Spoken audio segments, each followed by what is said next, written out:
Lieutenant Susi, Academy Coordinator. We're going to do an update video and combine weeks 7, 8, and 9. We were doing a weekly video, and during the EMS portion of this academy, it seemed like each week was basically the same thing. We were saying the same thing over and over. So we've had some events occur throughout these last weeks that are notable and kind of worth sharing. One of the first things is that the cadets are finally finishing up EMS. We've gone through the entire textbook. They have learned all their skills, and now they're just awaiting a final and brushing up on their skills for their skills test, which will be next week. During the last few weeks, the cadets took an active shooter training. This is a one-day training that we put on up at our training tower. There's a didactic portion as well as a hands-on portion. So the cadets were exposed to what it would be like if they were to be called to an active shooter incident, kind of the mayhem of what those events look like and what's expected of them.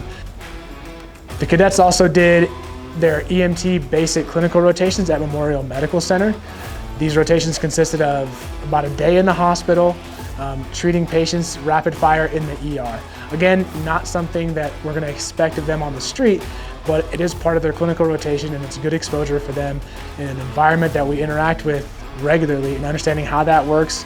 And also just the volume of patients that the ER sees on a daily basis is good exposure for new EMTs, and it's just good training overall. Over the last few weeks in PT, the Academy was exposed to a couple firsts. It was their first time climbing the electronic caregiver tower. This climb was only done with their PT gear and an SCBA on their back. It's going to get progressively more difficult as the Academy goes, but this was introductory for them. Also, this was their first time using logs to run with. Over the last few years, they've implemented a log run a few times throughout the academy. So during this time, the cadets saw that for the first time.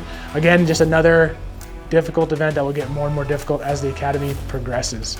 Next week, the cadets will take their written final as well as their skills test out and prepare for the National Registry exam. Once that concludes, we'll move into Fire 1 and 2 the week after and begin the fire portion of this academy. We'll continue to provide updates as needed. If they need to be weekly, we'll provide those weekly, but there'll be updates periodically throughout this academy.